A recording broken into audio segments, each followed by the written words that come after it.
تاریخ کی کتابوں میں قوم عاد دو قوموں کو کہا جاتا ہے، عاد اولا اور عاد ثانی، اور ان دونوں میں 100 سالوں کا فرق لکھا گیا ہے۔ عاد ثانی کو قوم سمود کہتے ہیں، اور قوم سمود کی طرف حضرت صالح علیہ السلام مبعوث ہوئے، جبکہ ہماری آج کی ویڈیو کا مرکز عاد اولا یعنی قوم عاد ہے، جن میں اللہ پاک نے حضرت ہود علیہ السلام کو پیغمبر بنا کر بھیجا۔ سب سے پہلے تو بات کرتے ہیں کہ حضرت ہود علیہ السلام کی قوم یعنی قوم عاد کہاں آباد تھی۔ دنیا کے دو مشہور سمندروں بحر عرب اور بحر احمر کے درمیان عمان اور حضرموت، بحرین اور مغربی یمن تک ایک وسیع صحرا ہے، جس کو صحرائے الحقاف کہتے ہیں۔ تاریخی حوالوں میں الحقاف ہی قوم عاد کا مسکن بتایا گیا۔ کبھی یہ علاقہ بہت شان و شوکت اور سرسبز و شاداب ہوا کرتا تھا، لیکن اب ایسا صحرا بن چکا ہے کہ بڑے سے بڑا مہم جو بھی قدم رکھنے سے ڈرتا ہے۔ اس وقت موت کی اس وحشت ناک وادی میں قدم رکھنا خودکشی کے مترادف ہے۔ خشک ریت کے ایسے بلند و بالا ٹیلے ہیں کہ اگر کوئی چیز ان میں گر جائے تو وہ لمحوں میں غرق ہو جائے۔ بے شک یہ صحرا اللہ پاک کے عذاب کی ایک بہت بڑی نشانی ہے۔ کسی زمانے میں یہ علاقہ سرسبز و شاداب باغات، ٹھنڈے پانی کے چشموں، آبشاروں، بہت اونچی عمارتوں اور قلعوں سے بھرا پڑا تھا۔ اس علاقے میں اس وقت کی دنیا کی سپر پاور قوم یعنی قوم عاد آباد تھی۔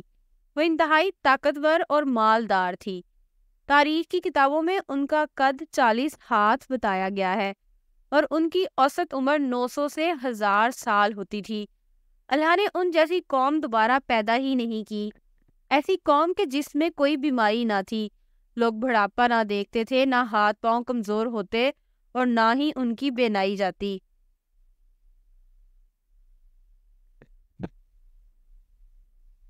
کہا جاتا ہے کہ اس قوم کا ایک بندہ ہمارے آج کے دور کے 1000 بندوں سے اکیلا لڑ سکتا تھا۔ یعنی ایسی طاقتور قوم نہ پہلے تھی اور نہ ہی بعد میں پیدا کی گئی۔ قوم عاد کی طاقت کی ایک نمایاں خوبی یہ تھی کہ اگر کوئی مرد عورت کے ساتھ ایک دفعہ ہم بستری کر لیتا تو وہ عورت ایک ہی بار میں حاملہ ضرور ہو جاتی تھی۔ اسی خوبی کی وجہ سے وہ قوم بہت پھیل گئی تھی۔ اللہ پاک قرآن مجید فرقان حمید میں فرماتا ہے، ان جیسی کوئی قوم اور ملکوں میں پیدا نہیں کی گئی۔ حضرت ہود علیہ السلام کو یاد کرو جبکہ اس نے اپنی قوم کے احقاف میں ڈرایا۔ اس آیت میں قوم عاد کے مسکن احقاف کی بھی تصدیق ہوتی ہے۔ قوم عاد میں 13 قبیلے تھے۔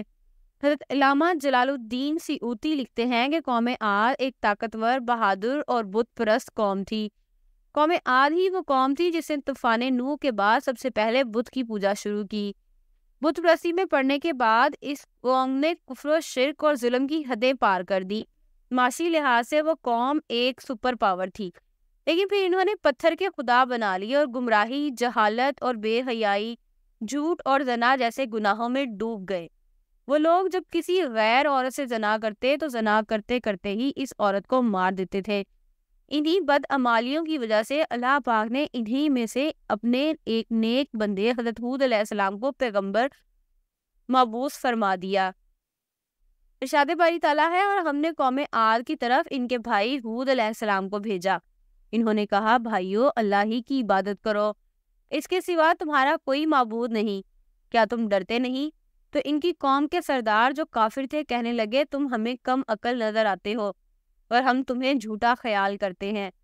پھر ہم نے ہود علیہ السلام کو اور جو لوگ ان کے ساتھ ہیں ان کو نجات بخشی، اور جنہوں نے ہماری آیات کو جھٹلایا تھا ان کی جڑ کاٹ دی، اور وہ ایمان لانے والے تھے ہی نہیں۔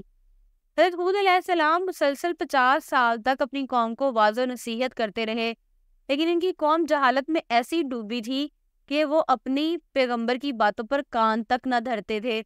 قوم عاد کے 2 قبائل کلمان اور خلجان حضرت ہود علیہ السلام کی دعوت حق پر لبیک کہتے ہوئے ایمان لے آئے، اور اس طرح حضرت ہود علیہ السلام کی طاقت میں اضافہ ہو گیا، اور لوگ جو آپ کی جان کے دشمن بنے ہوئے تھے وہ سب قبیلہ خلجان کی وجہ سے حضرت ہود سے دور ہو گئے۔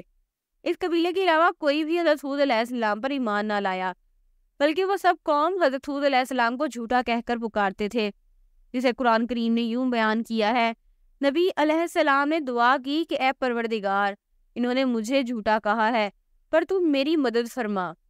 اللہ نے اپنے نبی کی فریاد کے جواب میں فرمایا، اے نبی، یہ بہت جلد اپنے کیے پر پچھتانے لگیں گے۔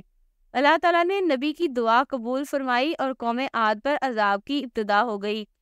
بادلوں کے فرشتوں کو حکم دیا کہ اب بارش نہ برسائی جائے۔ چشموں کے فرشتے کو حکم دیا کہ ان کے ٹھنڈے میٹھے اور شفاف پانی سے لبریز چشموں اور آبشاروں کو خشک کر دو۔ چنانچہ دیکھتے ہی دیکھتے ان کے سرسبز شاداب کھیتوں کھلیان سوکھنے لگے اور مویشی مرنے لگے، یہاں تک کہ لوگ پینے کے پانی تک کو ترسنے لگے۔ کثیر تعداد میں پیدا ہونے والے پھل اور اناج نہ پیدا ہو گئے۔ پوری قوم خشک سالی کا شکار ہو کر بدحال اور پریشان ہو گئی۔ یہ سلسلہ مسلسل 3 سال تک جاری رہا۔ حضرت ہود علیہ السلام سے اپنی قوم کی یہ پریشانی دیکھی نہ جاتی تھی۔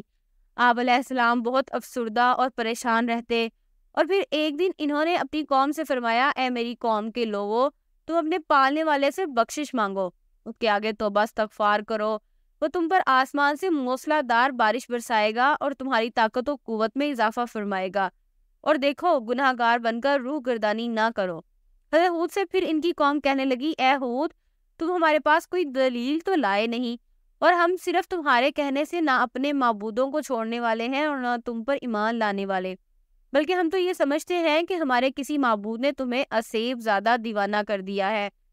عذاب الہی کی ابتدائی مراحل ہی میں خشک سالی نے قوم عاد کی حالت بدتر کر دی۔ چنانچہ ان کے سردار اور دانشوروں نے اس سے نجات پانے کے لیے مختلف تدابیر پر غور شروع کر دیا۔ دوستو، قابل ذکر بات یہ ہے کہ پہلے والی قوموں میں مشہور تھا کہ جب بھی کوئی مشکل کسی بھی قوم پر آتی تھی تو وہ بیت اللہ شریف کا ہی رخ کرتے تھے، جس سے ان پر سے وبا کا خاتمہ ہو جاتا۔ قوم عاد کے بزرگوں نے بھی فیصلہ کیا کہ بیت اللہ جایا جائے۔ چنانچہ 90 افراد پر مشتمل ایک وفد حجاز مقدس کی طرف روانہ ہوا۔ مکہ مکرمہ میں اس وقت قوم عمالقہ کی حکومت تھی۔ ان کا سردار جرار بن طارق تھا۔ کہا جاتا ہے کہ جرار بن طارق کی بیوی قوم عاد میں سے تھی، اس لیے جیسے ہی قوم عاد کا وفد مکہ شریف پہنچا تو جرار اور اس کی بیوی نے ان کی بہت خدمت کی اور شراب و شباب کی محفل کا انعقاد کیا گیا۔ حضرت امام طبری نے لکھا ہے کہ تقریباً 1 ماہ تک وہ وفد اپنے مقصد سے غافل ہو کر رقص و سرور کی محفلوں میں مشغول رہا۔ پھر ایک دن جرار بن طارق نے اپنی رقاصہ اور گانے والیوں کے ذریعے سے اشعار میں ان کو یاد کروایا کہ وہ کس مقصد سے حجاز مقدس میں آئے ہیں۔ پھر انہیں ہوش آیا تو یہ لوگ بیت اللہ پہنچے اور رو رو کر اللہ پاک سے بارش کی دعا کرنے لگے۔ ایک دم سے کالے بادل چھا گئے۔ قوم عاد کے لوگ خوش ہو گئے کہ ہماری دعا قبول ہو گئی اور بارش ہونے والی ہے۔ چنانچہ انہوں نے تیاری کی اور اپنے علاقے احقاف کی طرف نکل پڑے۔ لوگوں کی خوشی کی انتہا نہ رہی تھی۔ یہ دیکھ کر جیسے جیسے وہ وفد اپنے علاقے کی طرف جا رہا تھا، آسمان سے بادل بھی ان کے ساتھ ہی تھا۔ حضرت ہود علیہ السلام نے جب کالے بادل دیکھے تو وہ سمجھ گئے کہ اللہ کا وعدہ پورا ہونے کا وقت آ گیا اور اب یہ لوگ عذاب میں مبتلا ہوں گے۔ لہٰذا انہوں نے ایک بار پھر اپنی قوم کو مخاطب کرتے ہوئے فرمایا، اے میری قوم، یہ اللہ کا عذاب ہے جو تم پر نازل ہوا چاہتا ہے۔ پھر انہوں نے اللہ تعالیٰ کا فرمان انہیں سنایا، نہیں بلکہ دراصل یہ ابر وہ عذاب ہے جس کی تم جلدی کر رہے تھے۔ یہ ہوا کا طوفان ہے جس میں دردناک عذاب چلا آ رہا ہے، جو اپنے رب کے حکم سے ہر چیز تباہ کر ڈالے گا۔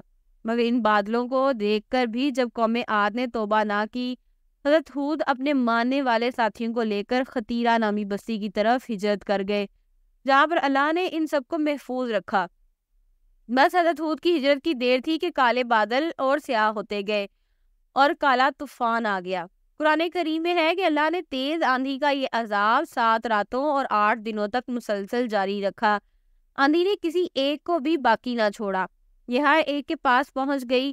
غاروں کے اندر، پہاڑوں کی گھاٹیوں اور چوٹیوں، گھروں، محلات اور قلعوں کے اندر سب کو فنا کر ڈالا، یہاں تک کہ چونٹیوں، گھروں، محلات اور قلعوں کے اندر سب کو فنا کر ڈالا، یہاں تک کہ احقاف کا سارا علاقہ صحرا میں بدل گیا اور سارے لوگ اور محلات ریت میں دفن ہو گئے۔ نبی کریم آقائے دو جہاں نے فرمایا کہ وہ آندھی ہے جس کے ذریعے قوم عاد ہلاک کی گئی۔ اللہ نے ان پر انگوٹھی جتنی جگہ کی مسل ہوا کھولی تھی بس وہ ہوا میں پہلے دیہات میں گئی اور وہاں کے لوگوں اور مویشیوں اور مالوں کو اٹھایا اور آسمان و زمین کے درمیان لے گئی۔ حدیث شریف میں آتا ہے کہ اماں عائشہ فرماتی ہیں، حضور اکرم صلی اللہ علیہ وآلہ وسلم سے پوچھا، یا رسول اللہ، لوگ تو بادل دیکھ کر خوش ہوتے ہیں کہ اب بارش ہوگی، لیکن آپ کے چہرے پر اس کے برعکس تشویش کے آثار نظر آتے ہیں۔ آپ نے فرمایا، عائشہ، اس بات کی کیا ضمانت ہے کہ اس بادل میں عذاب نہیں ہوگا؟ جبکہ ایک قوم ہوا کے عذاب سے ہلاک کر دی گئی۔ اس قوم نے بھی بادل دیکھ کر کہا تھا، یہ بادل ہے جو ہم پر بارش برسائے گا، اس لیے جب بھی بادل دیکھیے تو یہ دعا کیا کرے، اے اللہ پاک، میں اس بادل میں چھپے خیر کا طالب ہوں، اور جو شر اس میں موجود ہے میں اسے تیری پناہ مانگتا ہوں۔ اللہ پاک سے دعا ہے کہ وہ ہم پر اپنا کرم اور فضل فرما کر ہمیں اپنے برگزیدہ بندوں میں شامل فرما دے۔ کمنٹ سیکشن میں آمین لکھنا ہرگز نہ بھولیے گا۔